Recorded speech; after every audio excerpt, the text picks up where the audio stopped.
झगड़े की बुनियाद पर तैयार हुई आम आदमी पार्टी में झगड़े खत्म होने के बजाय बढ़ते ही जा रहे हैं। समाज सेवी अन्ना हजारे से झगड़ा करके राजनीतिक पार्टी बनाने वाले अरविंद केजरीवाल के साथी ही अब उनसे झगड़ा करने लगे हैं। नया झगड़ा सामने आया है आप के नेता कुमार विश्वास और शाजिया इल्मी का। कुमार विश्वास कुछ अनचाहे लोगों को टिकट दिए जाने से नाराज हैं। मैंने कहा कि मेरे बारे में मेरे पास उनके बारे में गलत सूचनाएं आई हैं, वो मैंने तुरंत पार्टी को आगे कर दी है और पार्टी उन प्रत्याशियों को बुलाकर पूछ रही है। अगर वो सही होगा तो उसका खंडन कर दिया जाएगा कि ये गलत सूचना थी, और अगर गलत होगी तो मेरे कहने की जरूरत नहीं पड़ेगी, हम लोग अपने आप इसका टिकट वापस ले लेंगे। निर्णय करने वाले तो हम ही लोग हैं, पीएससी निर्णय करने वाली है, तो पीएससी वापस ले लेगी टिकट। कुमार विश्वास ने ट्विटर के जरिए अपनी कविता की जुबान में नाराजगी जाहिर की थी। उन्होंने लिखा था कि चढ़ती नदी में नाले गिरेंगे तो आस्थावान स्नान से भी डरेगा, आचमन तो भूल ही जाओ। इस ट्वीट पर बवाल मचने के बाद कुमार विश्वास सफाई देते भी नजर आए। मेरे ट्वीट के बारे में भी और कविताओं के बारे में भी अब चैनल तय करेंगे कि मैं क्या कहना चाह रहा हूँ। अगर मैंने ये कहा कि चढ़ती नदी में नाले गिरने से अपवित्र हो जाती है, तो ये तो मैं भाजपा के लिए भी कह रहा हूँ, ये तो मैं गंगा प्रदूषण के लिए भी कह रहा हूँ। रामकृपाल यादव को लेकर क्या करना चाहती है भाजपा? चिराग पासवान, उनके पिताजी, उनकी माताजी को चुनाव लड़ा के वंशवाद से क्या लड़ना चाहती है भाजपा? ये भी तो कह रहा हूँ। लेकिन अगर इसे आम आदमी पार्टी से जोड़ के आप खबर बनाना चाहते हैं तो ये आपकी प्राथमिकताओं पर निर्भर है, मेरी प्राथमिकता बनी। कुमार विश्वास अमेठी से कांग्रेस उपाध्यक्ष राहुल गांधी के खिलाफ लोकसभा चुनाव लड़ रहे हैं। शाजिया इल्मी भी आम आदमी पार्टी की फाउंडर मेंबरों में से एक है। वे दिल्ली से चुनाव लड़ना चाहती थी, लेकिन पार्टी ने उन्हें कांग्रेस अध्यक्ष सोनिया गांधी के खिलाफ रायबरेली से चुनाव लड़ने का टिकट दिया है। इसलिए उन्होंने भी ट्वीट करके ही अपनी नाराजगी जाहिर की और कहा कि मैं रायबरेली से चुनाव नहीं लड़ रही हूं, मैंने इस पर कभी सहमति नहीं जताई। इस झगड़े को लेकर आपके नेता योगेंद्र यादव ने धमकी दी है कि जो लोग चुनावी टिकट के लिए पार्टी में आए वे जितनी जल्दी हो सके पार्टी छोड़ दें, ये पार्टी और देश के लिए अच्छा होगा। मुझे लगता है कि देखिए, कोई भी उम्मीदवार जो चयन होता है वो पार्टी, व्यक्ति और परिस्थितियां तीनों के अनुरूप होता है। अगर किसी को अगर ऐसा वो पार्टी में बोलेंगे तो वहां से और उम्मीदवार चुनाव लड़ेंगे। तो केवल कोई टिकट के लिए पार्टी में आया है और टिकट की वजह से नाराज हो रहा है, तो ऐसे लोग जितना जल्दी पार्टी छोड़ दें, देश और पार्टी दोनों के लिए अच्छा है। मंगलवार को ये झगड़ा सामने आने के बाद पार्टी के संयोजक अरविंद केजरीवाल ने भी ट्वीट का जवाब ट्वीट से ही दिया और लिखा कि मोदी पर सीधा हमला करने के बाद कुछ रिश्ते नए रूप में सामने आ रहे हैं। कयास लगाए जा रहे हैं कि उनका इशारा और निशाना कुमार विश्वास की तरफ था। इससे पहले दिल्ली की आप सरकार से विधायक विनोद कुमार बिन्नी ने इस्तीफा देकर पार्टी छोड़ दी थी। पिछले दिनों अशोक अग्रवाल ने पार्टी से नाता तोड़ लिया और कॉमेडियन रहे जसपाल भट्टी की पत्नी भी पार्टी को टिकट लौटा चुकी हैं। आप कैसे इस झगड़े से निपटती है, ये बड़ा सवाल होगा। ब्यूरो रिपोर्ट, जानो दुनिया। नमस्कार, आप देख रहे हैं आज का मुद्दा और मैं हूं खालिद मलिक। राजनीति दलदल है पर उतरना तो पड़ेगा। कुछ महीनों पहले जब आप पार्टी का गठन हुआ था तो ये बातें आप पार्टी के हर नेता की जुबान पर मानो बैठ सा गया था और गाहे बेगाहे इन जुमलों को आपके नेता दोहराते रहते थे। मगर आज के हालात और आपकी बात करें तो शायद ऐसा एहसास होता है कि राजनीति की इस दलदल में उतरकर आप भी आप नहीं रही, बाकी और पार्टियों की जैसी हालात आप में भी बन गए और एक के बाद एक बगावत की चिंगारी आप में उठने लगी। इसकी वजह क्या रही, यही जानने की कोशिश आज का मुद्दा आपका झगड़ा में हम कोशिश करेंगे कि क्या वजूहात के बिना पर ये हो रहा है, बगावत आप में दिखाई दे रही है। हमारे साथ आप पार्टी के नेता मौजूद हैं, बावजूद इसके सवाल उनसे ही कर लेते हैं कि दीपक जी, आप बताइए कि जिस तरीके से आप में बगावत की चिंगारी देखी जा रही है, क्या वजह रही है? देखिए, जिसे आप बगावत की चिंगारी कह रहे हैं, हम उसे बगावत का तो सबसे पहले शब्द देना एक अपमानजनक बात रहेगी जी, क्योंकि आम आदमी पार्टी में कहीं भी किसी प्रकार की कोई बगावत नहीं है। बिन्नी का क्या था मामला? जी, बिन्नी का मामला क्या कहेंगे आप उसको?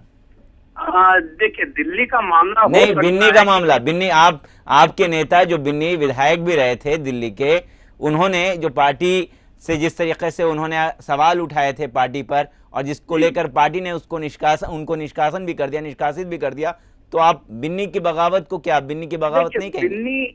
Binni is one of the rarest case of Aam Aadmi party. वो एक अलग ही केस था। यही विनोद कुमार बिन्नी जी थे, जब आपने उनसे बात किया था तो उन्होंने कहा था क्या कि कुमार विश्वास जी और संजय सिंह जी मेरे घर खीर खाने के लिए आए थे, उन्हें खीर बहुत पसंद है। और कुछ दिनों के बाद उन्होंने टिकट मांगा लोकसभा का, और जब उन्हें इनकार किया गया तो वो फिर कुछ मुद्दे उठा करके बोलने लगे कि आम आदमी पार्टी में मतभेद है, एक प्राइवेट कंपनी की तरफ करती है और मैं उस कंपनी का हिस्सा नहीं रह सकता। यानी दीपक जी जो आपसे अलग हुआ वो अलग केस हो गया, ऐसा है?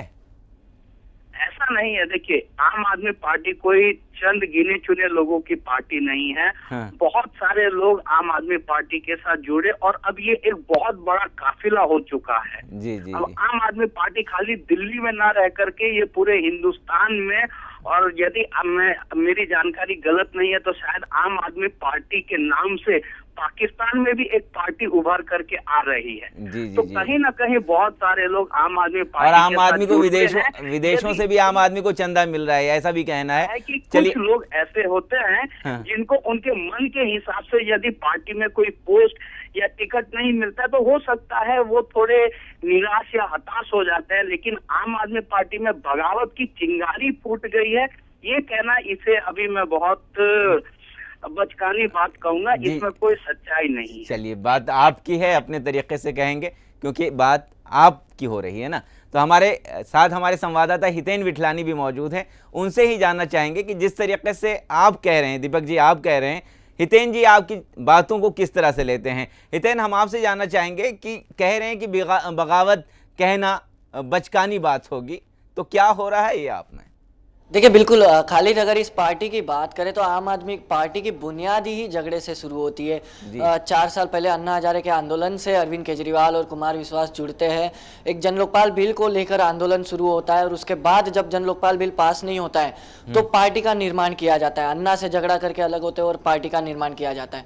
उसके बाद दिल्ली में विधानसभा चुनाव लड़ने की तैयारी की जाती है, विधानसभा चुनाव भी लड़ते हैं, 49 दिन की सरकार भी बनती है, विनोद बिन्नी बगावत करते हैं विधायक होने के बावजूद, और उसके बाद कहीं ना कहीं लोकसभा चुनाव की तैयारियों में आम आदमी पार्टी उतर जाती है। लोकसभा चुनाव में भी वो बगावत देखने मिलती है टिकट बंटवारों को लेकर, जैसे कि आज कुमार विश्वास और साजिया इल्मी की बगावत साफ तौर पर देखने मिली। वैसे ही वरिष्ठ वकील दिल्ली के अग्रवाल भी जो है पार्टी से इस्तीफा दे देते हैं। उन्होंने साफ तौर पे कह दिया कि एक कॉरपोरेट लेवल की आम आदमी पार्टी का रहन सहन है। दूसरी ओर गुजरात में एक बड़ा नामचीन चेहरा लिया जाता है मल्लिका साराभाई, उसको भी पार्टी जो है कहीं ना कहीं समर्थन नहीं देती है, वो भी नाराज चल रही है, जिसके चलते दिल्ली में वो मीटिंग के लिए गई हुई। अगर सूत्रों की माने तो मल्लिका साराभाई दिल्ली अरविंद केजरीवाल से मिलने भी गई थी। अगर कुछ दिन पहले की बात करें खालिद, तो 4 दिनों के गुजरात दौरे पर अरविंद केजरीवाल पहुंचे थे। उस गुजरात दौरों के दौरान एक भी दिन के लिए मल्लिका साराभाई को बुलाया नहीं जाता है। तो कहीं ना कहीं एक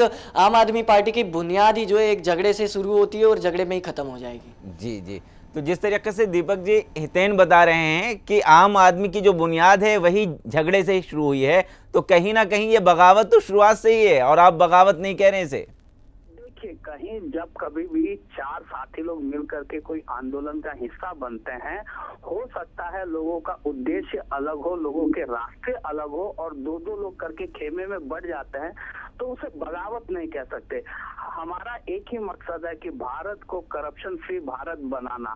अब यदि अन्ना जी को ऐसा लगता है कि ये चीज सिर्फ आंदोलन के साथ ही हो सकता है, याद रखिए अन्ना जी ने खुद मंच पे आकर के कहा था कि संसद में बैठे लोग अब बहरे हो गए हैं, उन्हें आम आदमी की आवाज नहीं सुनाई देती है और इस वजह से हमें राजनीतिक पार्टी बनानी पड़ेगी।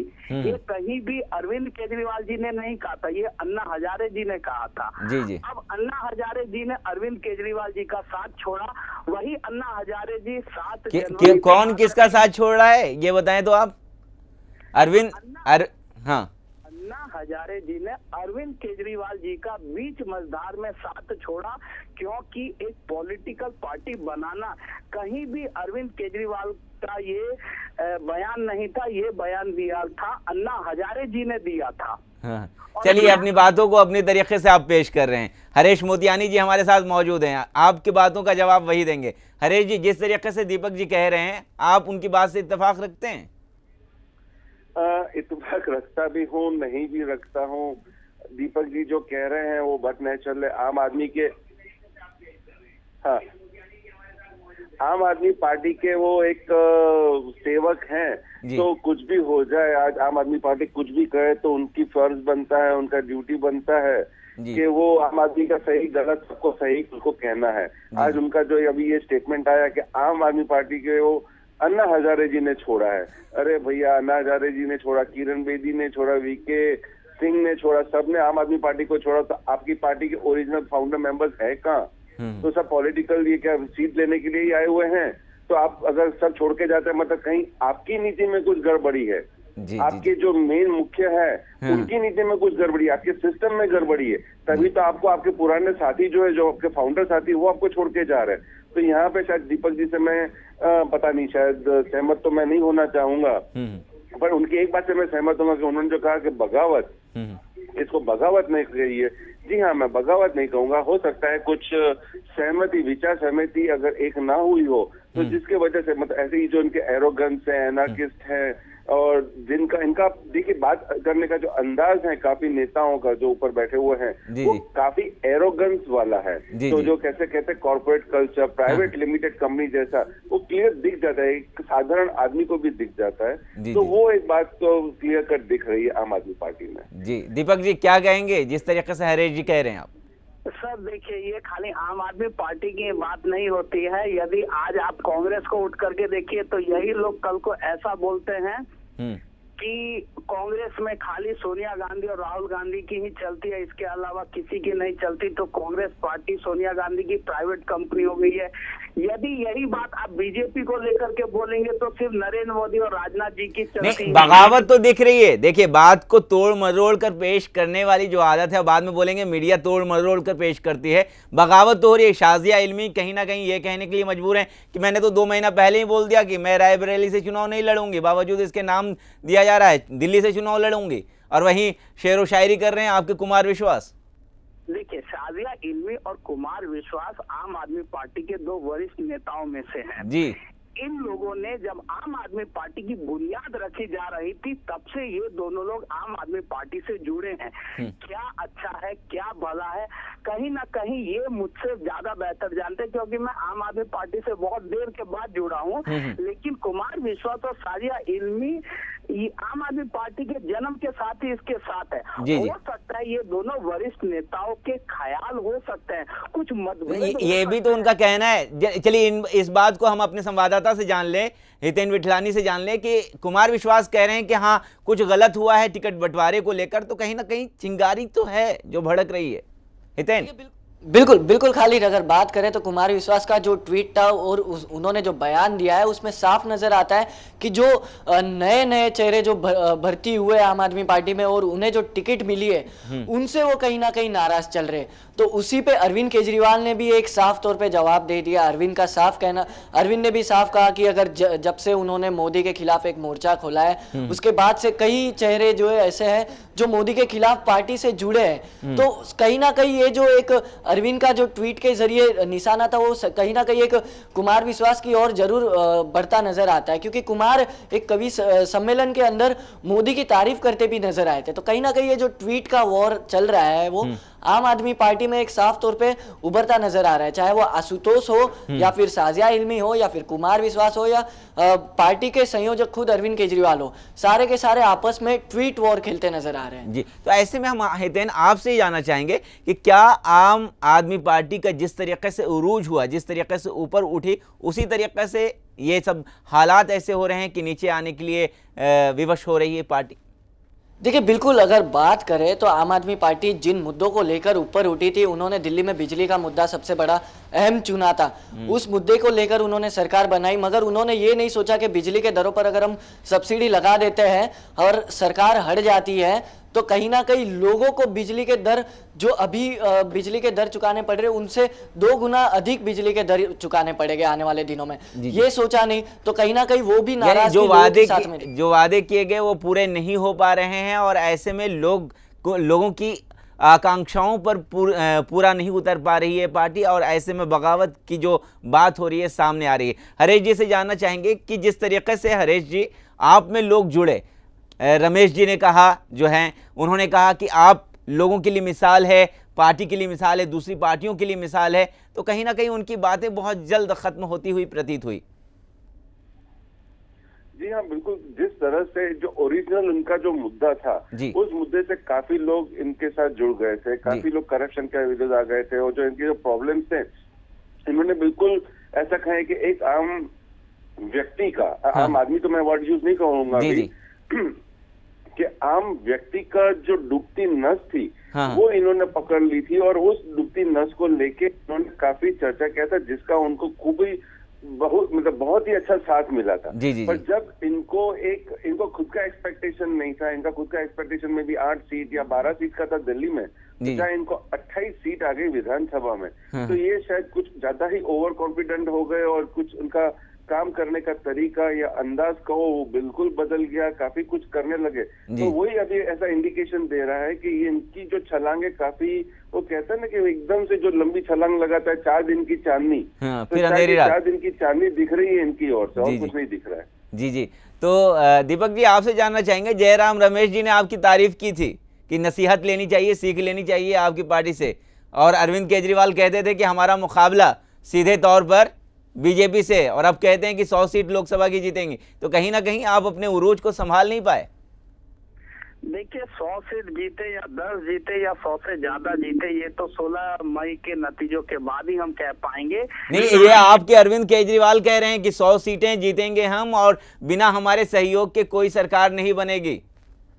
एक चीज तो मैं आपसे बता दूं कि इस 16 मई के परिणामों के बाद कहीं ना कहीं सत्ता की चाबी आम आदमी पार्टी से होकर के ही जाएगी और आम आदमी आप तो सत्ता के लिए आए ही नहीं है जी, आप तो सत्ता के लिए आए ही नहीं है, आपको सरकार बनानी ही नहीं है। सत्ता के लिए नहीं आए। देखिए यदि हम सत्ता के लिए आए होते तो हमने दिल्ली की सरकार को छोड़ा नहीं होता। हम सत्ता में इसके लिए आए थे कि हर हाल में हमें जल लोकपाल बिल पास कराना है। आज हमारे एक ही मुद्दा आपके पास था। सुनिए, आज हमारे ऊपर बहुत सारे लांछन लगाए जाते हैं कि हम 49 दिन दिल्ली की सरकार नहीं चला सके, हम देश क्या चला पाएंगे। लेकिन हम देश की जनता को ये बताना चाहते हैं कि हम दूसरे नेताओं की तरह कुर्सी से चिपकने के लिए नहीं आए हैं, हम देश की सेवा करने के लिए आए हैं और देश की सेवा हम इसलिए दीपक जी आप में झगड़ा ज्यादा देखने को मिल रहा है। इसीलिए हितेन आपसे जानना चाहेंगे कि आप में झगड़े की वजह क्या वजह हो सकती है? ये बिल्कुल सीधी सी बात है। जिस तरीके से दिल्ली के चुनाव के बाद जो देखने मिला है कि कहीं ना कहीं एक गुरूर सा उनके अंदर सभी नेताओं के अंदर आ चुका है। वही एक सीधी सी वजह है कि दिल्ली सरकार तो हाथ से गई, लोकसभा के लिए तैयारी हो रही है, तो कहीं ना कहीं सीटों के बंटवारे को लेकर जो पुराने लोग हैं, जो पुराने कार्यकर्ता है, पुराने नेता है, जो आम आदमी पार्टी की बुनियादी आम आदमी पार्टी से शुरुआत से जुड़े हुए, उनकी नाराजगी साफ तौर पे खुलकर उभरी हुई है कि उन्हें जहां से लड़ना है वहां से लड़ने नहीं मिल रहा है। जैसे कि साजिया इल्मी की बात करें तो उन्हें दिल्ली से लड़ना है, मगर पार्टी उन्हें रायबरेली से लड़वाना चाहती है, तो कहीं ना कहीं ये नाराजगी उभर कर सामने आती। नाराजगी इसलिए भी तो उभर कर नहीं सामने आ रही है कि मालूम पड़ रहा है कि आपका जो ये था उरूज था वो कहीं ना कहीं अब उरूज नहीं रहा है, तो जीतने की चांसेस तो है नहीं, तो दिल्ली से लड़ लो, ऐसा तो हो नहीं सकता है। बिल्कुल बिल्कुल, ये तो कह ही नहीं सकते कि अगर दिल्ली से विधानसभा चुनाव साजिया इल्मी लड़ चुकी है और काफ़ी कम वोटों से हार चुकी है, तो कहीं ना कहीं वो फिर एक बार उसी सीट से लड़ना पसंद कर रही थी, मगर कहीं ना कहीं अरविंद केजरीवाल के साथ साथ पार्टी का ही ये फैसला था कि उन्हें रायबरेली से सोनिया गांधी के खिलाफ लड़वाया जाए। तो यही एक वजह है कि सीधे तौर पर दिल्ली से जब वो हार चुकी है तो फिर उन्हें फिर दिल्ली से काफ़ी कम वोटों से वो हार चुकी है, तो वहाँ वो जीतने के चांसेस है लोकसभा में, तो उन्हें फिर रायबरेली से क्यों लड़वाया जा रहा है? उनके मन में ये सवाल उठ रहा होगा और सवाल पर उन्होंने सवाल दाग दिया। दीपक जी आपसे जानना चाहेंगे, जिस तरीके से आप में आजकल घट रहा है, कैसे सुधरेगी? देखिए कहीं ना कहीं आम आदमी पार्टी की हर नेताओं की एक दूसरे से फोन के जरिए बातचीत होती रहती है और हर हफ्ते कहीं ना कहीं नेशनल एग्जीक्यूटिव बोर्ड की मीटिंग होती है। इसके अंदर कोई भी वरिष्ठ नेता होगा वो अपनी बात रखता है, अपनी राय रखता है और कहीं ना कहीं कुमार विश्वास जी या ताजिया इल्मी की जो भी बातें हैं उन्हें पार्टी सुनेगी और डेफिनेटली पार्टी में उनकी राय एक बहुत बड़ा अहमियत रखता है। शाजिया इल्मी जी आम आदमी पार्टी की बहुत बड़ी नेता है और ये पार्टी उन पे फैसला छोड़ता है कि उन्हें कहाँ चुनाव लड़ना है या नहीं लड़ना है। एक चीज याद रखिए, आम आदमी पार्टी ने पहले से ही कहा है कि हमें उन लोगों के खिलाफ चुनाव लड़ करके इतना है जिन्होंने देश को बेच दिया है। जी जी जी, चलिए देश को आप संभालिए। हरीश मोतियानी जी, हम आपसे जानना चाहेंगे, आप में जिस तरीके से कार्य हो रहा है, आप एक के बाद एक विवादों में घिरते जा रही, कभी वीडियो टेप जारी हो रहे हैं, कभी ये हो रहा है, तो कैसे निपटेगी आप? पार्टी बहुत नई नवेली पार्टी है और ऐसे में कुछ तजुर्बा ज़्यादा नहीं है, ऐसा दूसरे पार्टी के नेताओं का कहना है, तो कैसे निपट पाएगी इन लोगों से? देखो, जैसे अभी इन्होंने कहा या केजरीवाल जी ने कहा कि आम आदमी पार्टी 100 सीट लेके आ जाएगी और उनके बगैर कोई सरकार नहीं बना सकेगी। अगर आम आदमी पार्टी को 100 सीट आ जाती है तो मैं तो शायद ये कहूंगा, समझ लो प्रेसिडेंट रूल आ जाता है। फिर तो कोई पार्टी बनेगी नहीं, देश का सत्यानाश हो जाएगा और प्रेसिडेंट रूल आ जाएगा। क्योंकि आम आदमी पार्टी न किसी को साथ दे सकती है, न किसी का साथ ले सकती है ढंग से। मेरा पूरा स्टेटमेंट सुन लीजिएगा, ढंग से।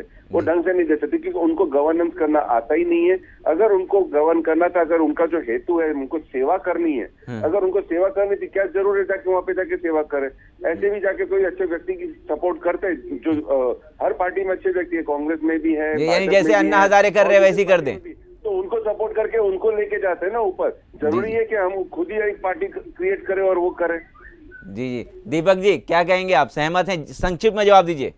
देखिए, मैं उनकी बातों से जरा भी सहमत नहीं हूँ। ये कहना कि हमें गवर्नेंस का एक्सपीरियंस नहीं और इस वजह से नहीं, तो वो अपने एक्सपीरियंस से कह रहे हैं, एक्सपीरियंस नहीं है, वो अपने एक्सपीरियंस से कह रहे हैं। आप अपनी बात रखिए। देखिए, हम अपनी बात इतना ही रखना चाहेंगे कि इस लोकसभा चुनाव में हम कहीं ना कहीं ज्यादा से ज्यादा अच्छे कैंडिडेट उतार करके ज्यादा से ज्यादा सीट जीत करके हम उनको दिखा देंगे। चलिए, आप दिखला देंगे। हितेन, आप संक्षिप्त में जवाब दें, आप बगावत को रोक पाने में सफल हो पाएगी? देखिए, आप बगावत को रोक पाने में एक ही तरीके से सफल हो पाएगी, उन्हें एक अच्छी रणनीति तय करनी होगी। वो जनता तक पहुंचना जरूर जानते हैं, मगर रणनीति तय करना उन्हें नहीं आता है। तो रणनीति जिस दिन वो तय कर पाएंगे उस दिन आप बगावत से दूर हो जाएगी। जी, बहुत बहुत आप तमाम का शुक्रिया। हमारे साथ हरीश मोतियानी जी, राजनीतिक मामलों के जानकार जुड़े, साथ ही आपसे दीपक जी जुड़े और हमारे संवाददाता हितेन विठलानी, जो तमाम बातों को बता रहे थे कि आप में आखिर झगड़ा क्यों हो रहा है, क्या वजह रही, क्या एक्सपीरियंस की कमी रही, क्या तजुर्बे नहीं हैं, क्या लोगों की उम्मीदों महत्वाकांक्षाओं की पूर्ति नहीं कर पा रहे हैं नेता? चुनाव लड़ने के लिए आए, उन्हें टिकट नहीं मिल रहा है तो इसलिए लड़ाई हो रही है। इन तमाम बातों को देखना होगा, सोचना होगा आपके उन नेताओं को जिनका मकसद है कि देश की हालत जो है सुधरे। तो इस देश के हालात को सुधारने के लिए कदम तो उठाना होगा आपको भी। तो बस आज का मुद्दा में यही। दीजिए इजाज़त तमाम मेहमानों के साथ। खालिद मलिक को नमस्कार।